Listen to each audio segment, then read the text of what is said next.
आइए अब next question करेंगे। Question number 23 exercise 5.1। देखिए क्या करना है हमें इस क्वेश्चन में। यहाँ पर हमको एक फंक्शन दिया हुआ है f(x) और हमें इस फंक्शन की कंटिन्यूटी चेक करनी है और वो सभी पॉइंट फाइंड आउट करने हैं जहां पर कि ये फंक्शन डिसकंटिन्यूअस है। तो देखिए सबसे पहले इस फंक्शन को नंबर लाइन पर समझ लेते हैं एक बार।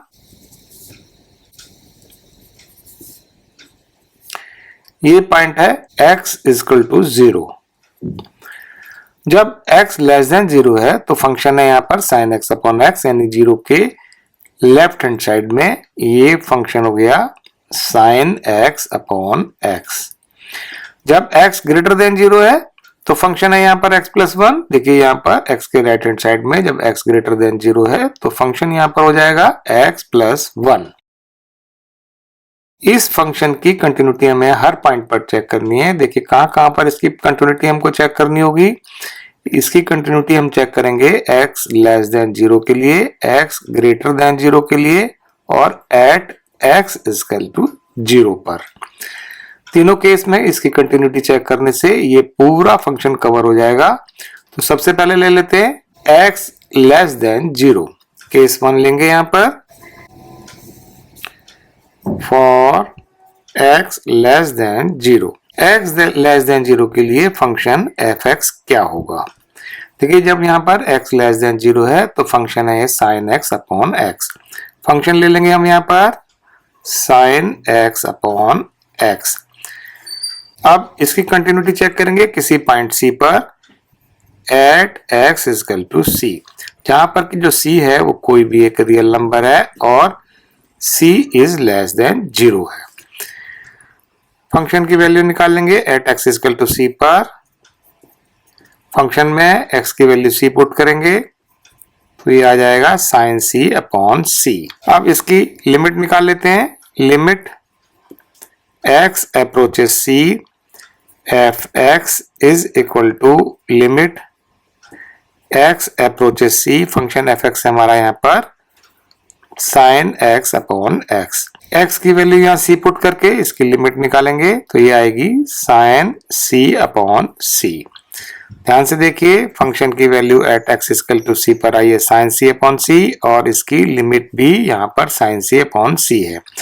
दोनों वैल्यू यहाँ पर इक्वल हैं। फंक्शन की वैल्यू एट x = c और इसकी limit x approaches c f(x), दोनों की वैल्यू यहाँ पर आई है sin c upon c।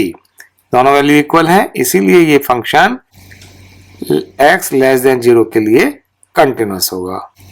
Therefore f(x) is continuous for x less than 0। अब इसकी कंटिन्यूटी चेक करेंगे x ग्रेटर देन 0 के लिए। केस 2 ले लेते हैं यहां पर। Case 2 for x greater than 0। जब x ग्रेटर देन 0 है तो फंक्शन f(x) क्या होगा। देखिए यहां पर x ग्रेटर देन 0 के लिए फंक्शन है x+1, तो यहां पर हम फंक्शन ले लेंगे x+1। अब इसकी कंटिन्यूटी चेक करेंगे किसी पॉइंट c पर एट x = c, जहां पर कि जो c है वो कोई भी एक रियल नंबर है और c की वैल्यू ग्रेटर देन 0 है। x ग्रेटर देन 0 है तो c भी यहां पर ग्रेटर देन 0 होगा। फंक्शन की वैल्यू निकाल लेते हैं एट x = c पर। x की वैल्यू यहाँ c पुट करेंगे और इसकी वैल्यू निकालेंगे, ये आएगी c+1। अब इसकी लिमिट निकाल लेते हैं। Limit x approaches c f(x) is equal to limit x approaches c। अब यहाँ पर फंक्शन f(x) क्या है। फंक्शन है यहाँ पर x+1। x की वैल्यू यहाँ c पुट करेंगे और इसकी लिमिट निकाल लेते हैं, ये आएगी c+1। अब देखिए ध्यान से फंक्शन की वैल्यू एट x = c पर आई है c+1, इसकी लिमिट भी c+1 है। दोनों वैल्यू यहाँ पर इक्वल है। फंक्शन की value at x = c, limit x approaches c f(x), दोनों की वैल्यू c+1 है। दोनों वैल्यू इक्वल है, इसीलिए ये फंक्शन x ग्रेटर देन 0 के लिए कंटिन्यूअस होगा। Therefore f(x) is continuous for x greater than 0। अब ये फंक्शन x लेस देन 0 के लिए भी कंटिन्यूस आया है, x ग्रेटर देन 0 के लिए भी कंटिन्यूस आया है। अब इसकी कंटिन्यूटी चेक करेंगे एट x इक्वल टू 0 पर। अब इसकी कंटिन्यूटी चेक करेंगे एट x इक्वल टू 0 पर। केस 3 ले लेते हैं। Case 3 at x equal to 0। At x equal to 0 पर फंक्शन fx क्या होगा? देखिए यहाँ पर जब x 0 के इक्वल है तो फंक्शन है x प्लस 1। फंक्शन ले लेंगे यहाँ पर x प्लस 1। फंक्शन की वैल्यू निकालेंगे एट x इक्वल टू 0 पर। x की वैल्यू यहाँ 0 पुट करेंगे और इसकी वैल्यू आएगी 1। अब देखिए ध्यान से 0 के लेफ्ट हैंड साइड में, यानी कि जब x लेस देन 0 है, x लेस देन 0 तो फंक्शन है sin x upon x।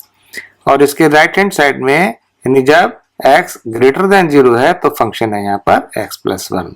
Function यहाँ पर चेंज हो रहा है, इसीलिए 0 एक ब्रेकिंग पॉइंट है और यहाँ पर हम इसकी लेफ्ट हैंड लिमिट और राइट हैंड लिमिट दोनों निकालेंगे और इसकी continuity at x equal to 0 पर चेक करेंगे। तो अब इसकी निकाल लेते हैं left hand limit. Limit x approaches 0 minus fx is equal to limit x approaches 0 minus, और फंक्शन जब ये x 0 को लेफ्ट हैंड साइड से अप्रोच कर रहा है, यानी कि x की वैल्यू लेस देन 0 है, तो फंक्शन है यहाँ पर sin x upon x। Function ले लेंगे यहाँ पर sin x अपॉन x। अब देखिए ध्यान से, जब हम यहाँ पर लिमिट निकालने के लिए इसमें 0 पुट करेंगे तो ये आएगा sin 0 अपॉन 0, और sin 0 0 होता है और ये 0, तो 0 अपॉन 0 की फॉर्म आ गई। इस फॉर्म को हम अवॉइड करते हैं, इसलिए यहाँ पर हम अब h का कॉन्सेप्ट यूज करेंगे। देखिए इसको हम limit x approaches 0 minus h लिखेंगे और यहाँ आएगा ये sin x upon x। 0 minus का मतलब 0 से स्लाइटली लेस वैल्यू की तरफ ये x अप्रोच कर रहा है और h यहाँ पर बहुत ही छोटा है, very very small.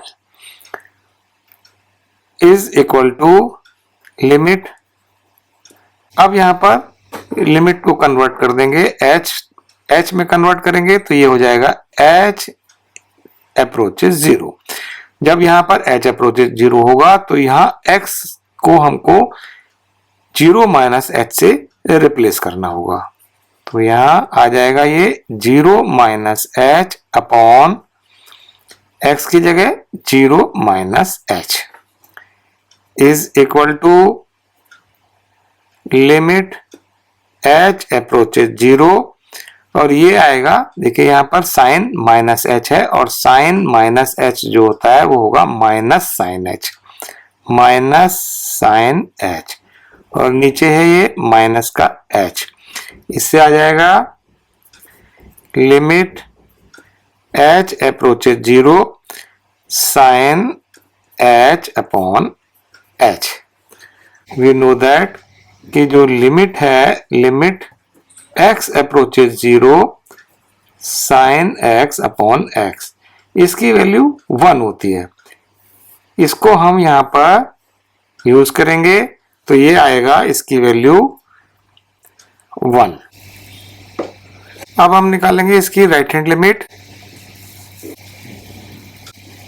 Right hand limit is equal to limit x approaches 0 plus function fx। x 0 plus का मीनिंग है कि x जो है वो 0 को राइट हैंड साइड से अप्रोच कर रहा है, यानी कि x ग्रेटर देन 0 है। जब x ग्रेटर देन 0 है तो फंक्शन यहाँ पर x प्लस 1 है, तो फंक्शन को हम ले लेंगे limit x approaches 0 plus function यहाँ ले लेंगे x प्लस 1। अब x की वैल्यू 0 से स्लाइटली ग्रेटर है यहाँ पर, तो यहाँ हम ले लेते हैं x अप्रोचेज 0 प्लस h, जहां पर कि h जो है वो very very small, x plus 1। Limit को कन्वर्ट कर देंगे h में तो ये हो जाएगा लिमिट h टेंड्स टू 0, और जहां पर x है उसकी जगह 0 प्लस h लिखेंगे तो ये आएगा 0 प्लस h प्लस 1। लिमिट निकालेंगे इसकी, h की वैल्यू यहाँ 0 पुट करके, तो ये आएगा 0 प्लस 1, यानी इसकी वैल्यू आ जाएगी 1। अब देखिए इसकी फंक्शन की value at x equal to 0 पर आई है 1, इसकी लेफ्ट हैंड लिमिट वो भी आई है 1 और इसकी राइट हैंड लिमिट वो भी आई है 1। तीनों वैल्यू यहाँ पर इक्वल है, इसीलिए ये function at x equal to 0 पर कंटिन्यूअस होगा। इसका मतलब फंक्शन जो है therefore f(x) is continuous at x equal to 0। तो ये फंक्शन x लेस देन 0 के लिए भी कंटिन्यूअस है, x ग्रेटर देन 0 के लिए भी कंटिन्यूअस है और एट x इक्वल टू 0 पर भी कंटिन्यूअस है। यानी कि ये फंक्शन x के सभी पॉइंट पर ये पूरा फंक्शन हमारा कंटिन्यूअस है और कोई भी पॉइंट यहाँ पर डिसकंटिन्यूटी का नहीं है। Therefore, there is no point of discontinuity